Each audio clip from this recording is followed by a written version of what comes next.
Well, shalom, dear friends, and welcome to our ongoing Bible study in the book of First Corinthians. And today we're going to be in chapter 8.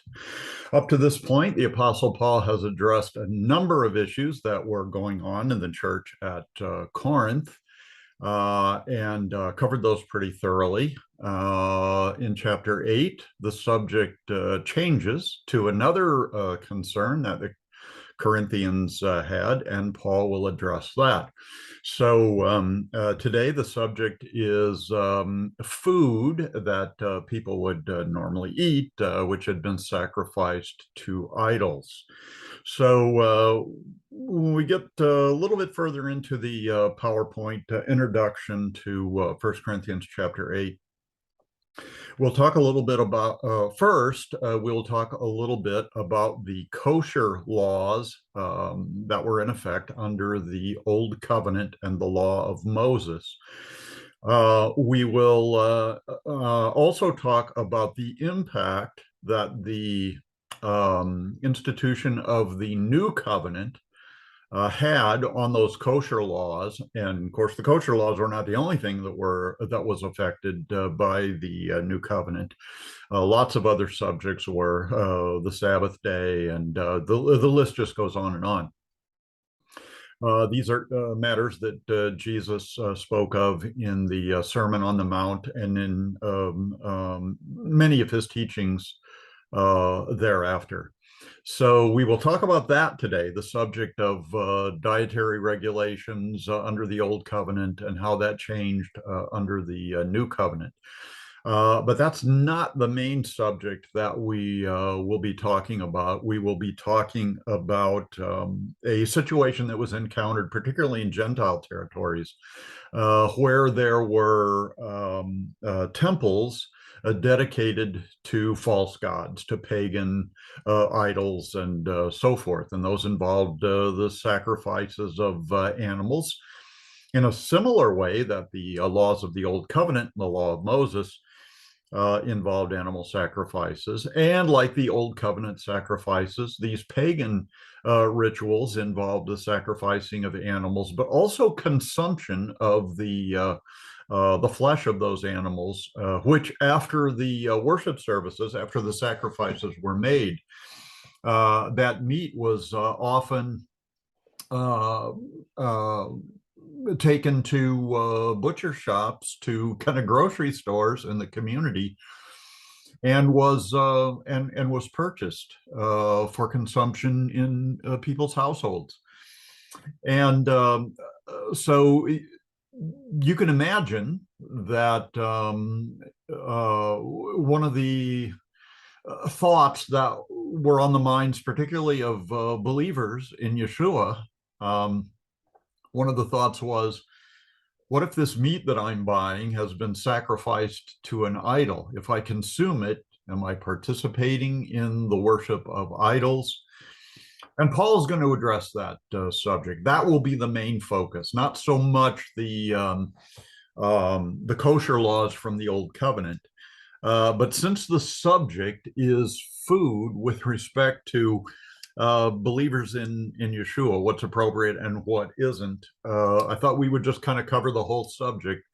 And then with that background, we can address the specific issue of meat that was sacrificed to idols. So let's launch on from there. Let me do a little bit of advertising for my two books. Yeshua, he will be called a Nazarene, which is a kind of a history book regarding the Second Temple era, and then I've also written a commentary on First and Second Corinthians. If you're interested in doing maybe a little bit deeper dive than we will do in these videos. So those books are available to you on Amazon if you're interested. The English version for our study today is going to be the Tree of Life version, which I've mentioned before is a Messianic Jewish translation of both the Old and New Testaments. And you'll notice some of the unique features of Messianic versions of the Bible as opposed to traditional, normal English translations of the Bible. We've also talked about the Acts chronology, and we've placed 1st and 2nd Corinthians. First of all, the ministry that Paul did in Corinth. The church was founded in the early years of the, what would that be, the 6th century, 52 to 53 AD, or Common Era, when Paul and Silas founded the church in Corinth.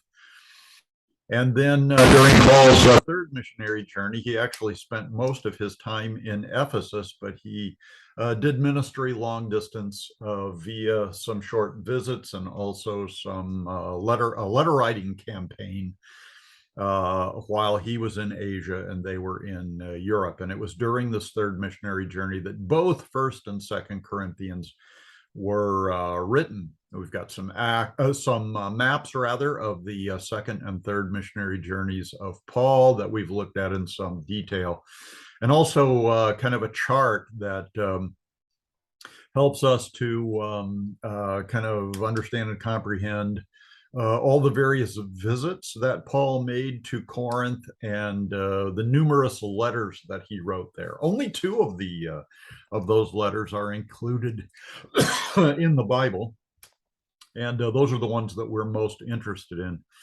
But 1st and 2nd Corinthians indicate that he did, in fact, write other letters to them that are not included, probably for good reasons, in the Bible. And none of those other letters, to my knowledge, have survived so that we can even kind of sample them. Let's go ahead and talk about the Old and New Covenants and kosher laws. Kosher is kind of a Jewish term. I don't even know if that word appears in the Old Testament. But during the days of the Old Covenant, the Old Testament, and the Law of Moses, Jewish people were very restricted in the kind of foods, particularly meat items, that they were allowed to eat. They were only allowed to eat clean animals, and usually the definition, at least for mammals, of clean animals is that they chew the cud and they have a split hoof. So you can do your own studies and see what kind of animal flesh they were allowed to consume. It also included what kind of fish they were allowed to eat. Fish had to have scales, what kind of birds they were allowed to eat. And the Law of Moses goes into great detail about that. So there would be no doubt in the minds of the Old Testament people of Israel what God permitted them to eat and what he forbade them to eat. And there are lots of reasons for the dietary regulations. One of them is very practical. It's a very healthy diet. The Jews were forbidden to eat the meat of scavenger animals, which often eat decaying and potentially diseased meat. And so if you consume an animal that consumes disgusting stuff, then the residue of that disgusting stuff will be in you too. So it's a very healthy diet. I think the main reason that God did that, though, was he was in the Old Testament and giving the Law of Moses only to the Jewish people. God was trying to create a counterculture of the nation of Israel in the midst of a pagan world that worshiped false gods, participated in all kinds of immorality. And the city of Corinth would be a good example of a pagan city and all the evil and immoral stuff that went on there. And Paul's addressing some of that stuff. So during the days of the Old Testament, God was building a nation. It was a counterculture to the sinful pagan world around them. And so he was grooming a people to eventually be significant enough that, of course, they would bring the Messiah into the world. They would have a kingdom and they would rule the earthly kingdoms. That was kind of the long-range plan. So a lot of the laws of the Bible, not only the dietary laws, but a lot of the laws of the Bible were intended to make the Jewish people and Israel a counter culture. Now, when Jesus comes along and sends his disciples out into the whole world to make disciples of all nations, then the context changes. They will be out there in the sinful pagan world. And some of their practices and some of their behaviors are going to change, as we will see in these texts that we're studying here. Um, so let's go ahead and look at Jesus' teaching about the kosher laws. I mean, first of all, Jesus acknowledged that the Old Testament and the law of Moses were legitimate. In the Sermon on the Mount, he said, don't get the idea that I came to destroy or disregard or like abolish the law of Moses, the Old Covenant, and so forth. He says, I haven't come to abolish it or disregard it, but I've come to fulfill it, to bring it to its intended purpose, and things like that, to fulfill prophecy and so forth. The new covenant is intended for believers and for believers only. The law of Moses was given to a nation which would include believers and unbelievers. And for the unbelievers, the law of Moses was intended to bring them to a recognition of their sins, and to seek God's grace and forgiveness and reconciliation with God, build a relationship with God, and through faith, He would give them a new birth and start to work on them from the inside out instead of from the outside in.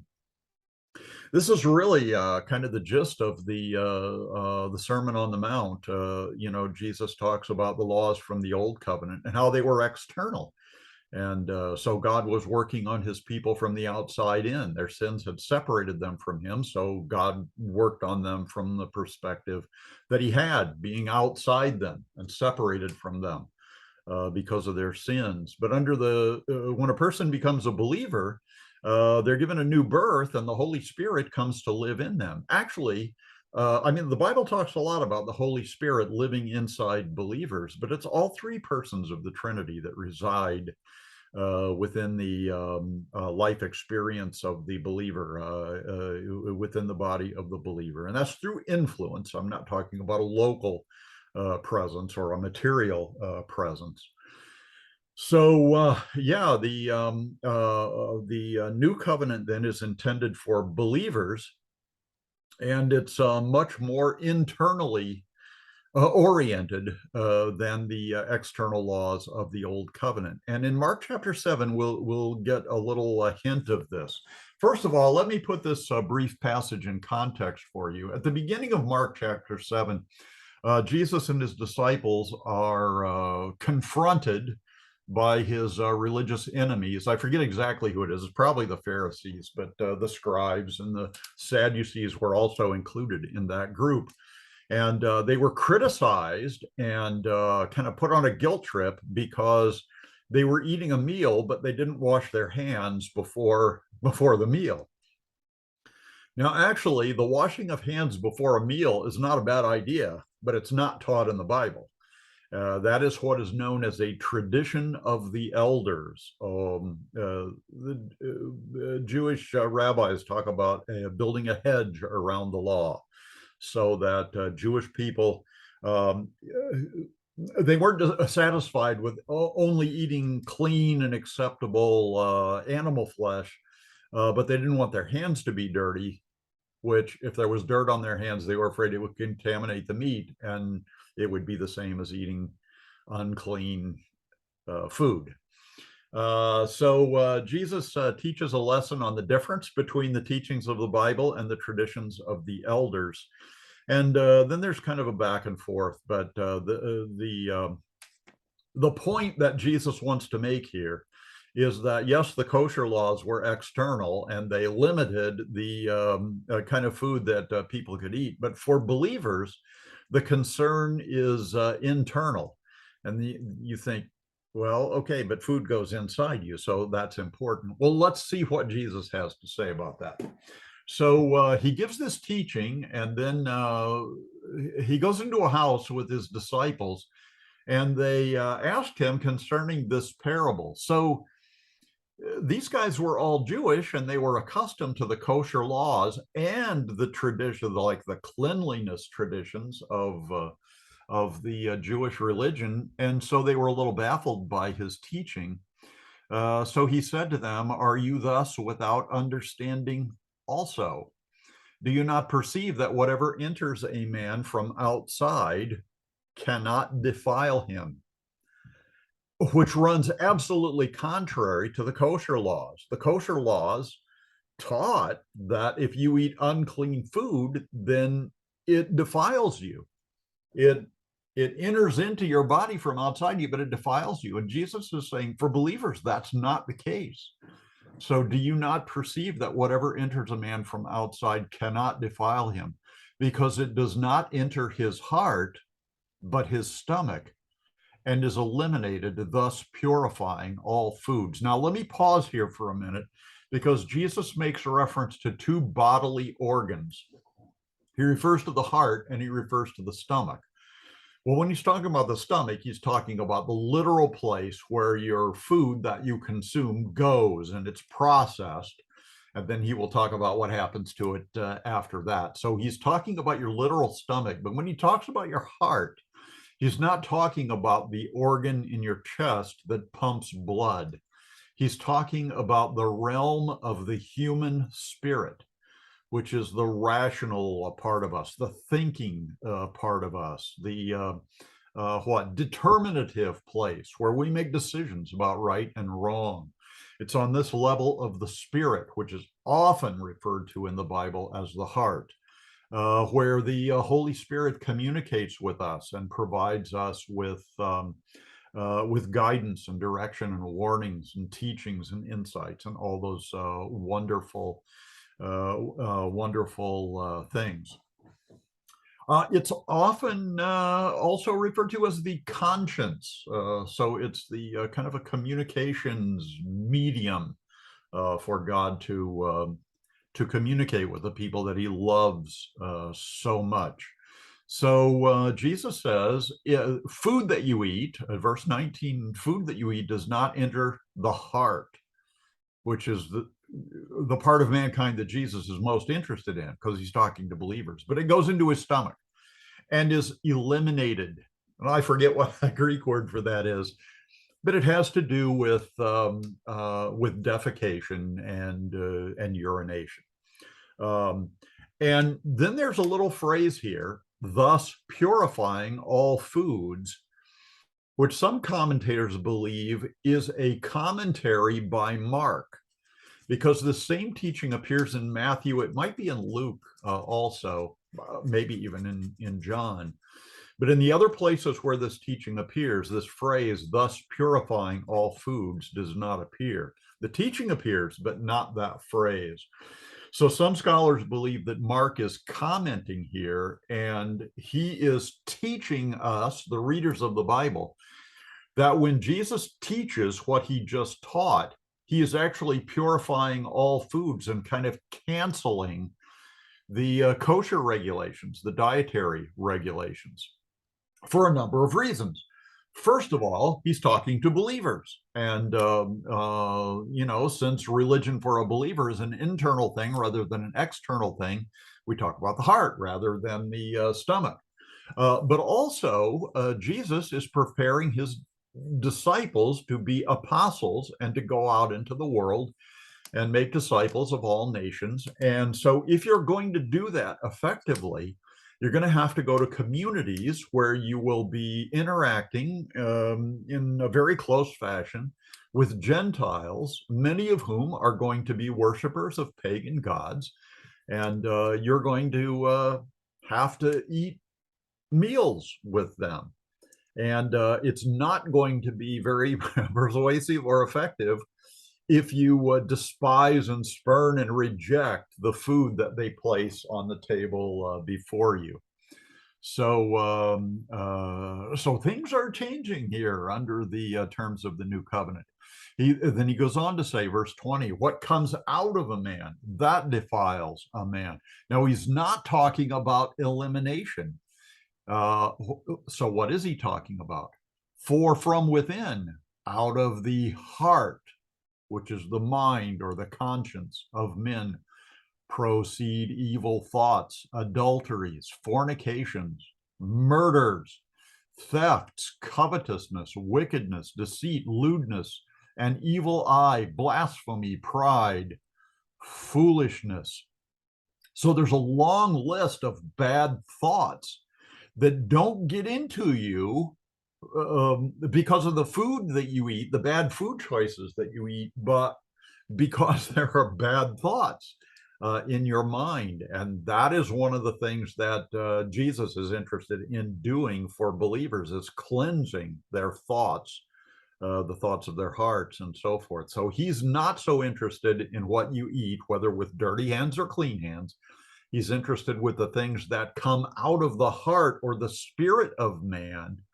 And those behaviors or those sinful words are the things that defile a man. All these evil things come from within and defile a man. So see the different paradigm there? Then after the crucifixion and resurrection of Jesus, in the book of Acts, we have another interesting story that kind of supports this idea that under the terms of the new covenant, which is a covenant for believers, the dietary regulations are not in effect anymore. And we'll see how the context is changing here, and we'll also see maybe some of the rationale for changing dietary regulations and other things about the Old Covenant. So Acts chapter 10 is the story of the conversion of a Roman centurion named Cornelius. He lived in the city of Caesarea, which was kind of the Roman capital of Israel. The Jewish capital of Israel was Jerusalem, but the Romans made Caesarea their capital. And so Peter is like the main disciple character in this story, and he is about to be sent to the household of Cornelius to share the gospel with them and make them believers and welcome them into the church, into the Kehillah of the Messiah. And but he needs to be prepared before he goes and pays these Gentiles a visit. Now, we must understand that although Peter may have been rough and tumble and, maybe not the most religious person in the world, he has been raised on Old Covenant Judaism, and he is not only familiar with the kosher laws, but he has no intention of ever breaking them, as we'll see in this text. So chapter 10 starts out with Cornelius having a vision from God. He's already what you would call a God-fearer or a potential convert to Judaism. So he believes in the God of the Bible, the God of the Jewish people. He's doing them all kinds of favors, and he prays. I think it says that he gives probably financial contributions to the cause of Judaism and so forth. And he has a vision, and in this vision from God, he is supposed to send some messengers to the house where the Apostle Peter is staying, and invite Peter to come to his house and say whatever is on Peter's heart and mind, and God's will be done. So he sends those people on their journey. And that's where we pick up the story at verse 9 of Acts chapter 10. The next day, that is the day after these messengers went on their journey, they drew near to the city where Peter was staying, and Peter went up on the housetop to pray about the 6th hour. 6th hour would be about noontime. So he's hungry for lunch. Then he became very hungry and wanted to eat. But while they made ready, while they were cooking his food down on the first level of the house down below, he fell into a trance. Now, some people say he just fell asleep. Falling into a trance sounds like a spiritual experience. Either way, he saw heaven opened. He has a vision or a dream. And he saw heaven opened and an object like a great sheet bound at the four corners. Now, I just picture this as a bed sheet that's being held up by the four corners. And within this bed sheet are some surprising things. So a great sheet bound at the four corners, descending to him and let down to the earth. In it, that is within that sheet, were all kinds of four-footed animals of the earth, wild beasts, creeping things, and birds of the air. This collection of animals may be exclusively unclean, that is non-kosher animals, or it may have been kind of a mixture of stuff. And a voice came to him, and it seems that this is a voice from heaven saying, "Rise, Peter, kill and eat." The word kill there is the Greek word for make a sacrifice. In other words, do a butcher thing on these animals and then eat them. And Peter said, "Not so, Lord, for I have never eaten anything common or unclean." He's definitely talking about Jewish kosher laws. Now, look, he's an apostle at this time. One of the struggles, and this is one of the reasons that I'm talking about this subject at this point in our Bible study. One of the biggest obstacles and challenges to the early Christian church was the relationship of new covenant believers with the laws of the old covenant. Now, you could say that because they were believers and had been born again and were under the new covenant, the law of Moses had absolutely no authority to govern them. And that would be absolutely true. But for many of them of Jewish background, they were allowed, permitted to voluntarily, not under duress or not under any obligation, but voluntarily to obey any laws from the old covenant as long as they didn't violate or contradict laws of the new covenant. So Peter is probably one of those guys who, even though he was free from the kosher laws, he continued to voluntarily observe them. And I think he hoped the Lord would respect that. But the Lord wanted him to understand that that voluntary practice of his, of continuing to observe the kosher regulations and refusing to eat anything that wasn't kosher, was not going to work for him on the mission field. So, yeah, this voice from heaven says, "Rise, Peter, kill and eat." And Peter said, "Not so, Lord, for I've never eaten anything common or unclean." And a voice spoke to him again the second time. "What God has cleansed, you must not call common or unclean." So I think this too is a voice from heaven. Peter has objected to what God said in the first place. And then God says, "Look, under the terms of the new covenant, you can't call that stuff unclean anymore, because I'm going to send you to the Gentiles and you're going to be eating some unclean food for the sake of their eternal salvation and the opportunity to preach the gospel." So that's what's going on here. And you'll notice this was done 3 times. So this scene had to be repeated 3 times to finally convince Peter that not only was he to go to a Gentile, but he was to enter a Gentile's house, which by tradition was also forbidden to Jewish people. Again, counterculture thing is coming to an end under the new covenant. But he would go in there, he would speak with them. I assume he would eat with them, because when he gets back to Jerusalem, his friends from Jerusalem say, "What's up with you, Peter? I hear you've been eating with Gentiles." And Peter is going to say, "Look, the Lord is doing a new thing, and I'm on God's side, and the kosher laws are off." Okay, so why did I want to discuss this?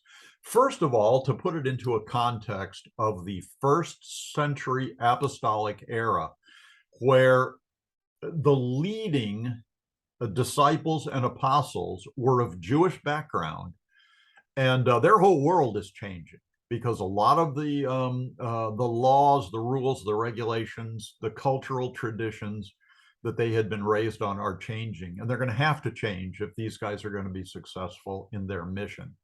And the story of Acts is the New Testament really is a story of their struggling to let go of old covenant Judaism and embrace new covenant Judaism, which became Christianity.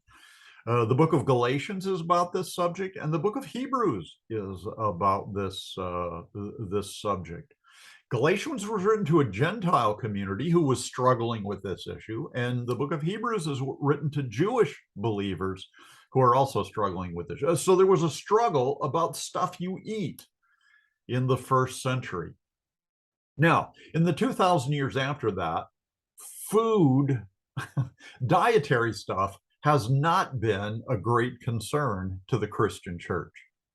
But in recent times, with the advent of the Messianic Jewish movement, you've got an increasingly large number of Jewish people who are becoming believers in Yeshua and entering into the new covenant and struggling big time with their relationship to the old covenant and the laws of Moses. And many of them, many of the leaders in the modern day Messianic Jewish movement are convinced that Jews are still obligated to obey the laws of the old covenant. Do some reading, by some of the leaders in Messianic Judaism, and you will see that. So, the modern day Messianic Jewish movement is struggling with that. And in some ways, that's alienating them from the larger, more Gentile-oriented Christian church. So that's all we need to cover about that. Let me go ahead and bring our text up. I know I've spent a long time on the introduction here, but this is kind of a short chapter, and I hope, and I'm thinking, this will be of service to us as we address 1 Corinthians chapter 8, verse 1. Now, concerning idol sacrifices, we know that we all have knowledge. Knowledge puffs up, but love builds up. A couple of things here. Idol sacrifices were going on in Corinth. And as I mentioned earlier, the concern that the Christian church had, whether they were Jews or Gentiles, was that a lot of the meat that was available in local butcher shops had been sacrificed to idols. And in all probability, there was no way of knowing where this meat came from. So the knowledge aspect of Christianity would say it doesn't matter because Jesus has purified all foods and kosher laws, don't apply anymore. Well, this is a little bit different because this is meat that may have been used in a pagan temple and sacrificed to a false god. And the Christians were very familiar with communion, which was about a sacrifice that was made in Israel of their Lord and Savior, and they consumed his body and blood in a very spiritual way. So if you apply that paradigm to sacrifices that were made in idol temples, are we consuming this meat in a spiritual, even sacramental way to our harm, maybe to our destruction? It's a reasonable question. It's an important issue, and that's why Paul takes the time to address it. But he's going to address it from, first of all, two different perspectives. He's going to address it from a knowledge perspective.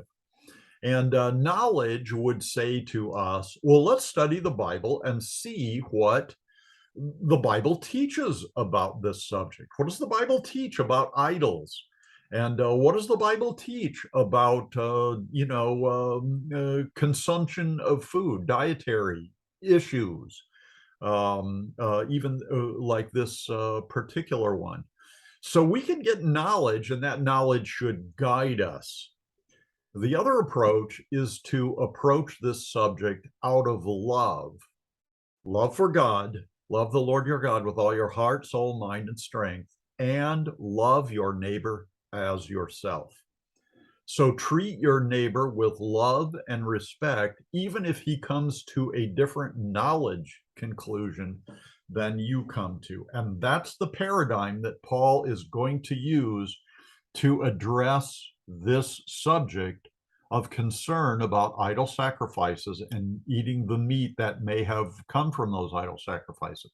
He's going to say knowledge is important, but let's be sure that we deal with this issue from the perspective of love and respect for those who have come to different conclusions than we have. And also as we deal with some fellow believers who are not as knowledgeable as we are.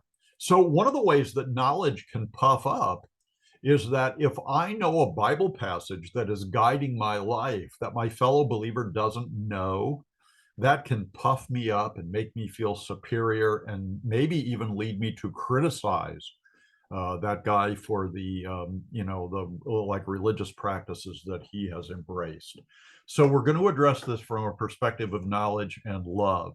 Verse 2. If anyone thinks he knows anything, he doesn't know as he ought to know. So is verse 2 talking about the knowledge approach or the love approach? It is talking about the knowledge approach. See, knows and as he ought to know. So Paul is warning about the like natural tendency of accumulation of knowledge to make one feel kind of superior and puff up your head. People still talk about having a swelled head because you're a know-it-all. But if anyone loves God, he is known by him. So what is this approach? This is the love approach. If anyone loves God, love the Lord your God with all your heart, soul, and mind and strength, then that person who loves God is known by him. I'm pretty sure the Greek word here is like gnosis, egnostai,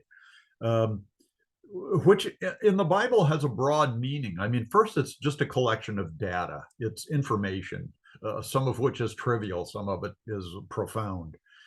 But it also means an intimate knowledge of people, like a marital relationship, sexual intimacy, even, which results in conception and birth. That's called knowledge. Some people say it's carnal knowledge, fleshly knowledge. I prefer the term intimate knowledge.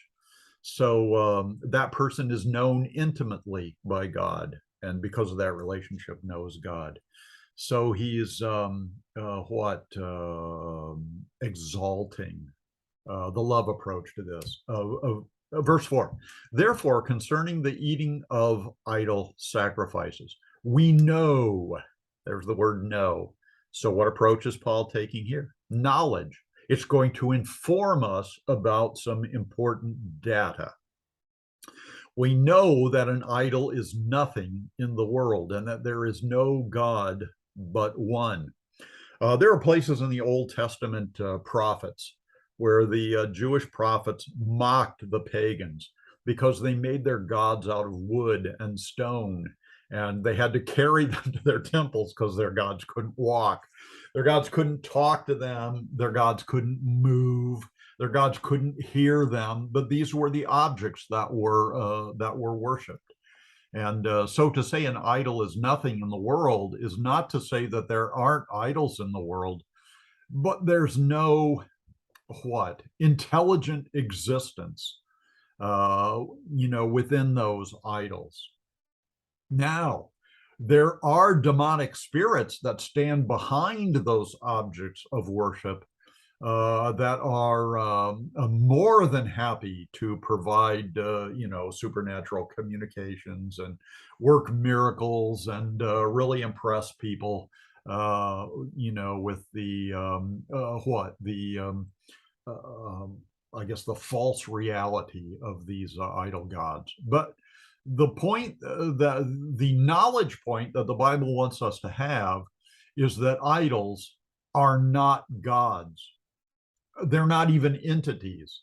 They are just they're stuff that human beings make by their sculpting skill and things like that. But there is no God. There is no entity there. They are nothing in the world, and it's important for us to know that.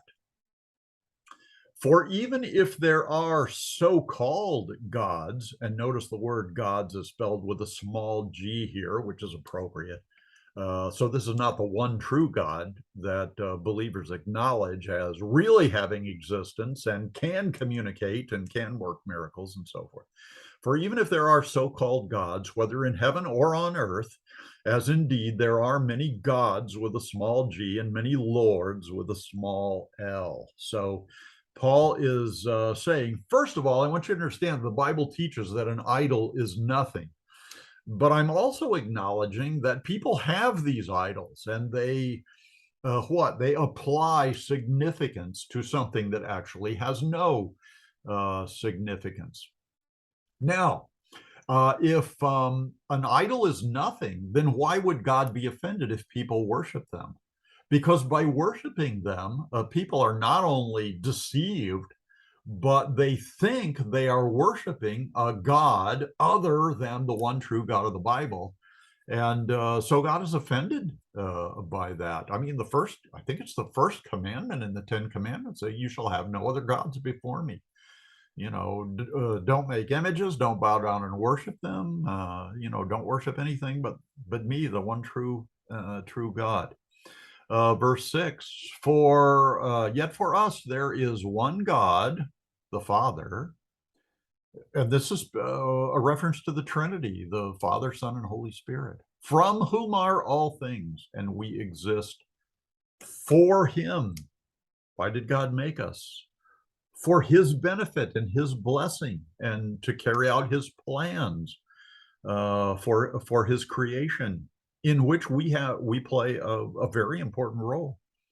And there is one Lord. So in the prior verse, Paul talked about gods and lords. So for the term God, generally, when the New Testament uses the term God, it's talking about the Father, the kind of focused on one in the Trinity. And then the Lord is usually a reference to Yeshua, the Messiah, Jesus Christ, through whom are all things. So God created all things, but he did it through the Son.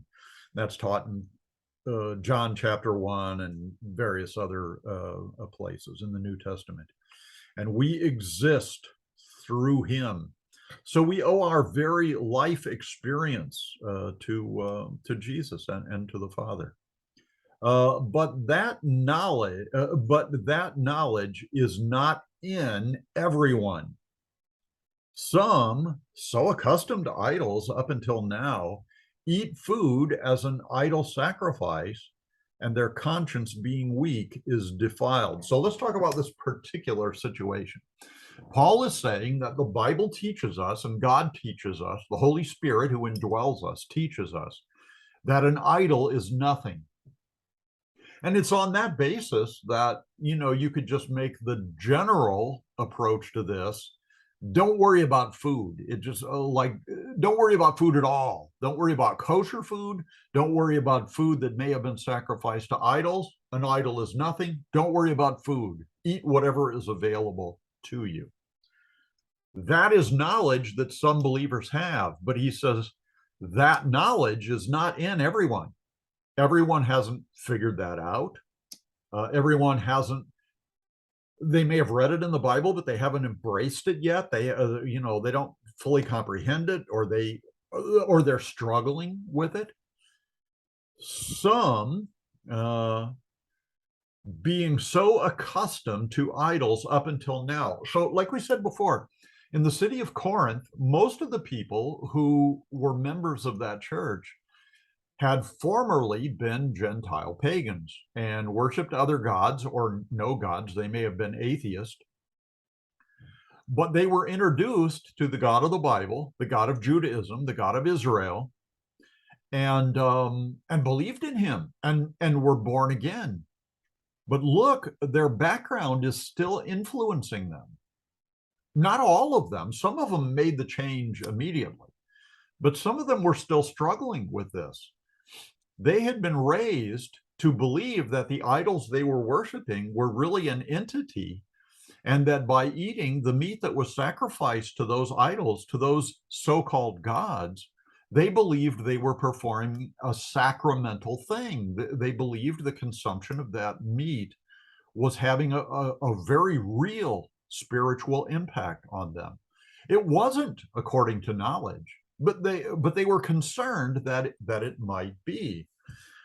So some accustomed to idols up until now, up until they became believers, eat food as an idol sacrifice.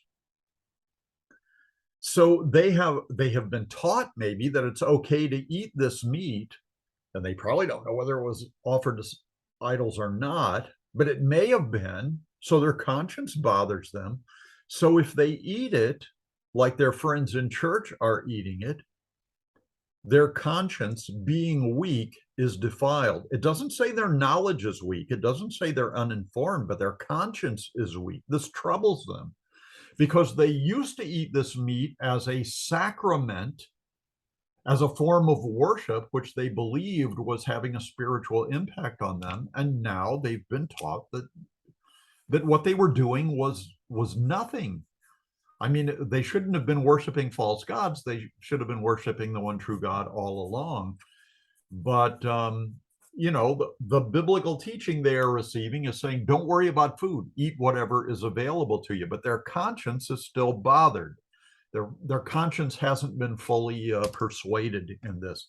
And so it's defiled. What does it mean their conscience is defiled? Well, they feel guilty. They feel horrible about this. They feel like they've sinned against God.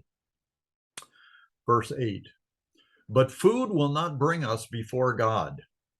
We are no worse off if we do not eat, no better off if we do eat. And this is the basic knowledge teaching of the Bible. Food doesn't matter. That's what Jesus was saying in Mark chapter 7. It's not the food that goes into you that can defile you. It's the thoughts and stuff going on in your mind, in your heart, that defiles you.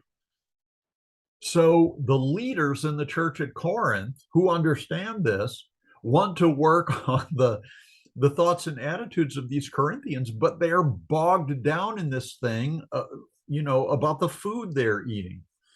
So what does this verse say? Food will not, I think another way of saying it would be, food will not make our relationship with God any better or worse. We can eat or not we can eat or not eat. And the decision we make about what to eat or not to eat is not going to affect our relationship with God. So for some people, that would ease their conscience, and they'll say, okay, next time I have a meal and consume maybe meat sacrificed to an idol, I won't worry about it.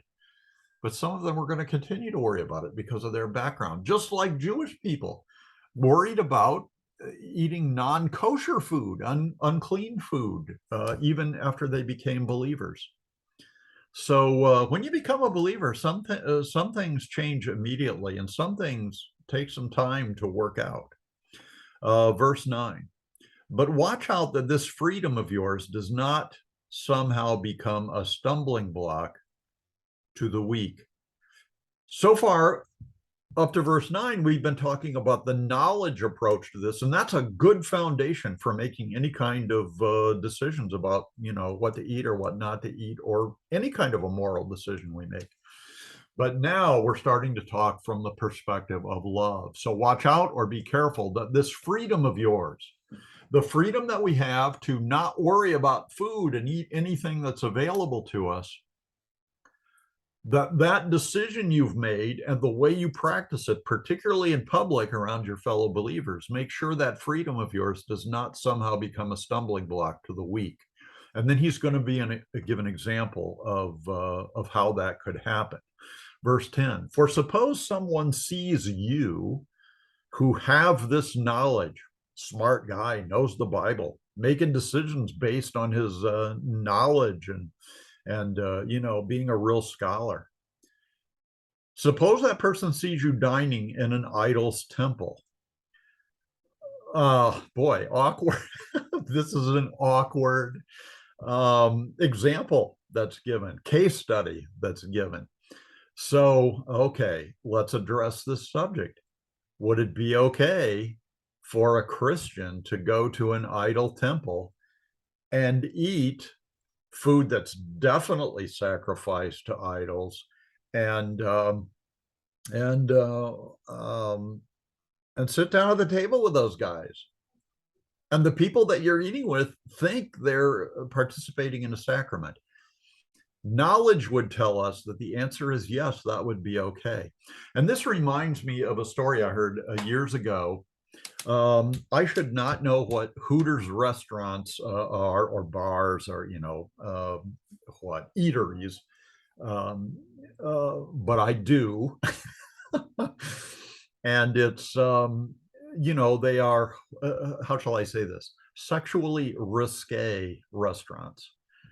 And the waitresses are hired mainly due to their looks, their sexually appealing looks. And so there were some Christian guys who thought it'd be a good idea for us to go to Hooters and think of it as a mission field and share the gospel with people there.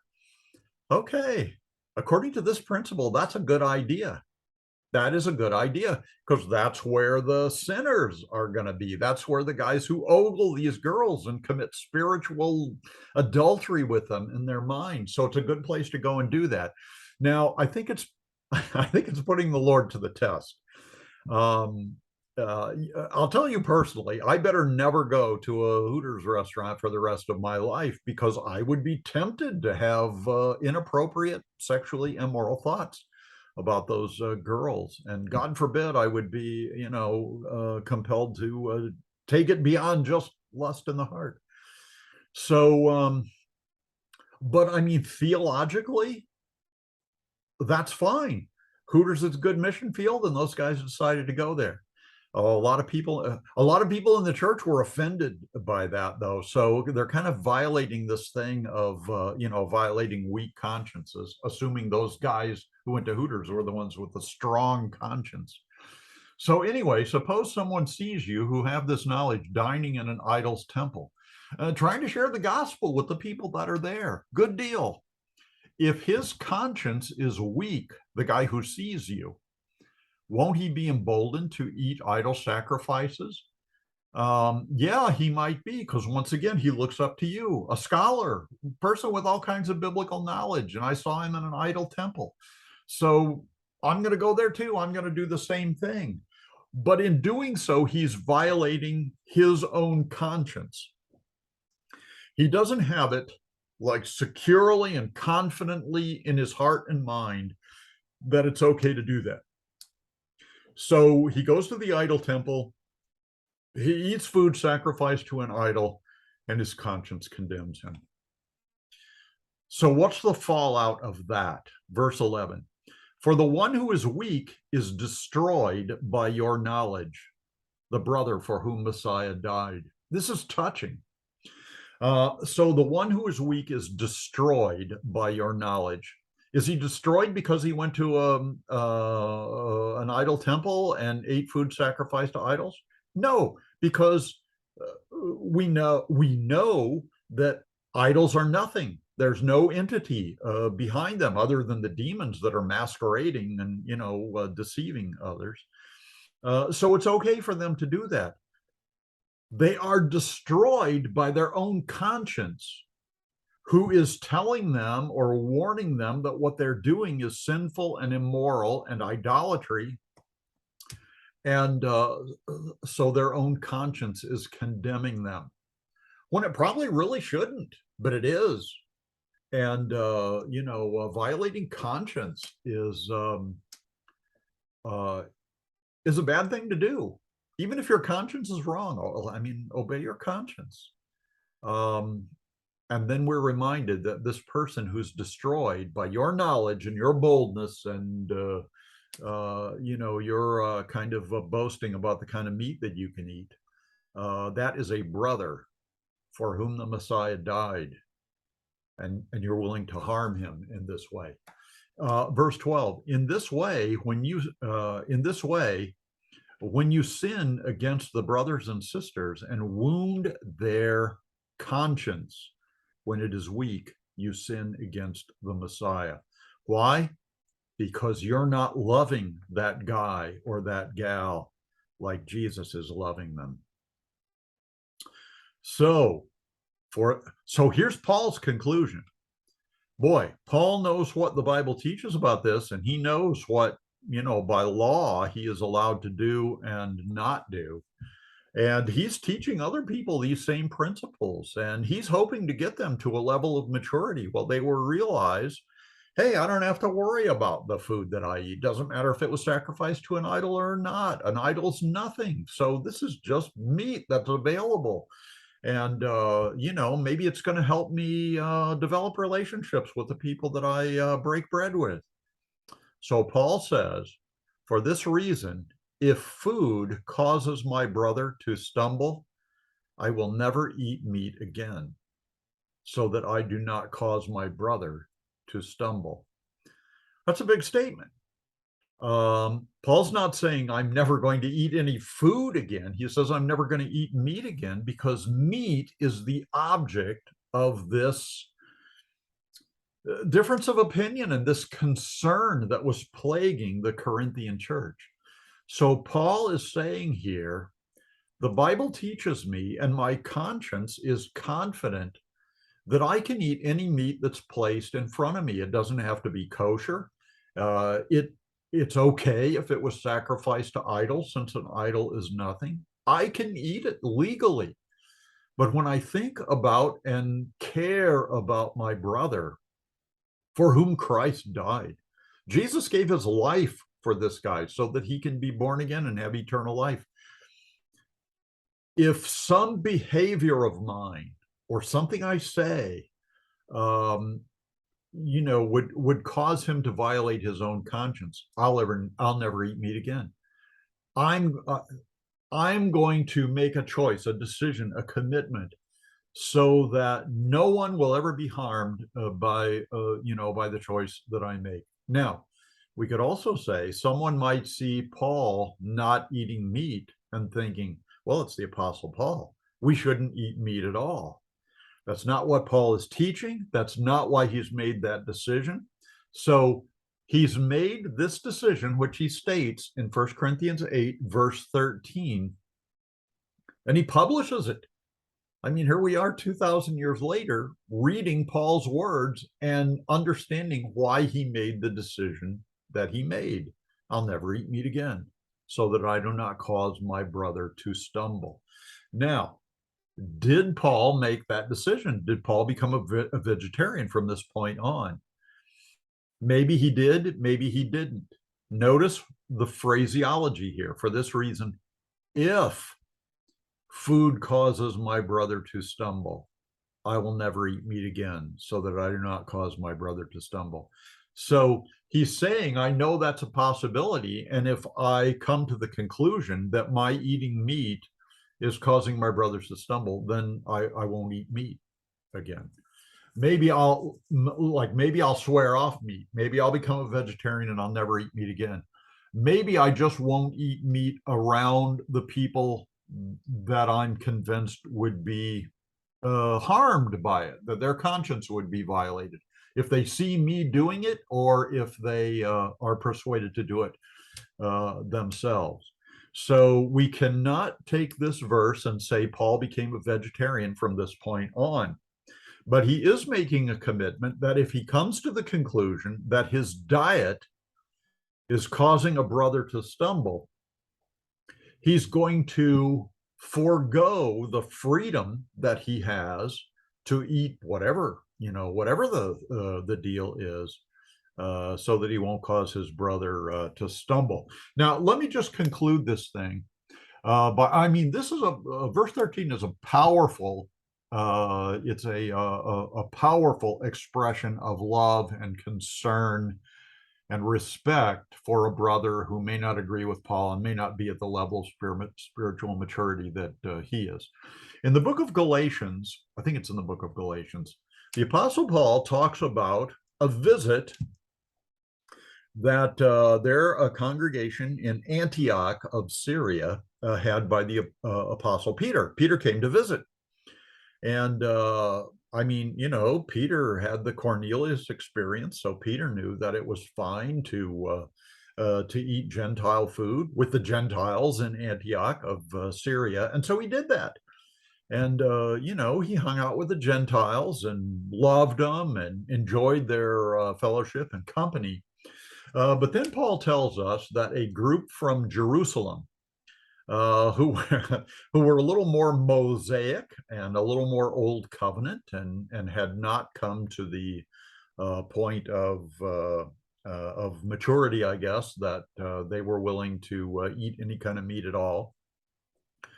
They came to visit in Antioch, and as soon as they got there, and Peter perceived that that they were, uh, we'll say, voluntary observers of certain Old Testament stuff. It says that he withdrew from the Gentiles, and he only hung out with the Jews, and he only ate kosher food and stuff like that.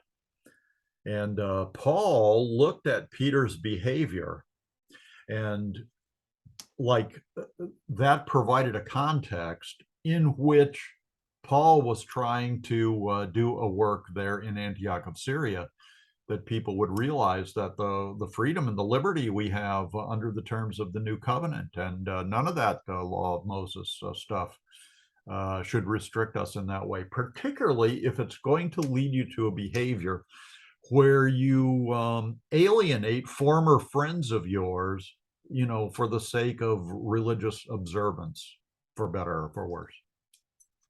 So there, Paul rebukes Peter publicly. I'm not sure the public rebuke was right, and he may have followed the steps of Matthew 18, may have talked to him privately first, and then with a couple of witnesses, and maybe Peter still wasn't persuaded. He still wanted to do the Jewish thing, the kosher thing. And so at some point, Peter rebuked him publicly and said, well, "You're a hypocrite. 2 weeks ago, I saw you hanging out with the Gentiles and eating ham sandwiches and stuff like that." And he says, "You're a hypocrite. Be honest about what you believe and what your practices are, and don't try to impress the Jewish leadership from the Jerusalem church." And we don't really know how Peter reacted to that. I don't think he comments about that in the books that he wrote in the New Testament. But anyway, knowledge is one thing. It's maybe the most important thing in understanding what is appropriate belief and practice and behavior for believers in Yeshua. But it should all be tempered by love, and love really should be the guiding force in how we relate, especially to other believers who may have come to different conclusions than we have. So, like I said, this was a short chapter, and I think our video is only about an hour long. So let me go ahead and give you the blessing. Today it'll be from the Old Testament. It's called the Aaronic blessing, or the priestly blessing that was given to Aaron and his descendants, the priests of Israel, to pronounce the name of Yahweh upon the people of Israel. Since the Second Temple era on, Jews are very reluctant to pronounce the name of God. So Adonai, or the Lord, is substituted for the name Yahweh. So let me give you the Aaronic blessing, the priestly blessing as it's generally given today. The Lord bless you and keep you. The Lord make his face shine upon you and be gracious to you. The Lord lift up his countenance upon you and give you peace. Shalom, dear friends. Hope we see you next time for chapter 9.